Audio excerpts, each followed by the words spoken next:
Okay, here's the painful truth. Your website is trash. And here are the reasons. Number one, you didn't ask yourself why.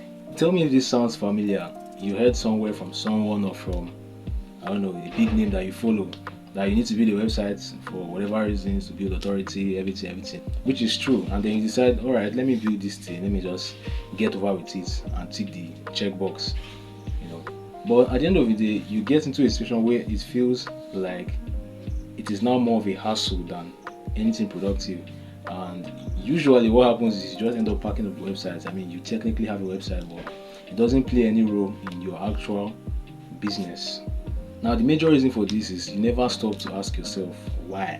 What function should this website play in my business? The role of your website should be clearly outlined before you actually build the website so that you know what role it plays and what it should look like, and the features also that should be on the website, because not every type of website will suit every type of business. Of course, your goals with building a website might be slightly different from another business's goals. The primary goal of your website might be to convert leads, might be to get sales, might be to you know, book a call, or to get somebody to book a call with you, or a combination of any of these, call to actions. I mean, calls to action. Anyway, a combination of any of them. The features that the site will have will then depend on what your goals are. A website for a realtor or a real estate company might be very focused on getting a prospect to, hop on a call, and that's the primary focus of the website. Everything that is there is basically to convince you, the moment you land on the website, that we are the right people for you, and then give us a call.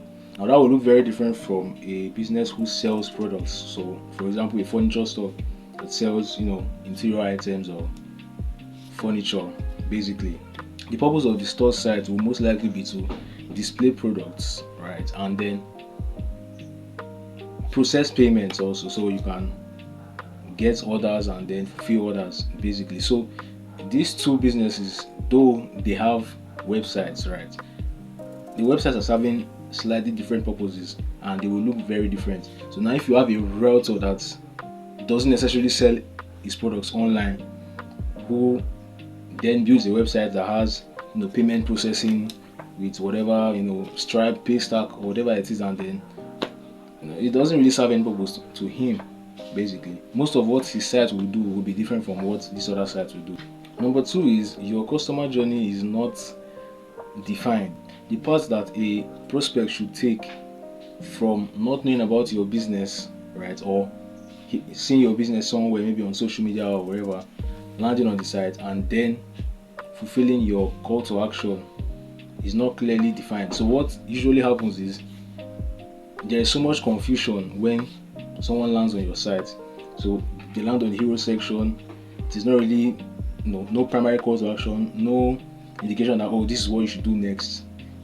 Maybe give us a call or check out this, and then from there, add to cart or whatever is not clearly defined. So they end up landing there. They are overwhelmed by so many things, maybe different options or different services, and they don't even know what they need. And at the end of the day, they end up deciding, okay, I will just do this thing later, because when you start having those kind of thoughts and those kind of emotions that you don't really want to feel at that moment, you start thinking, okay, I'll do this later.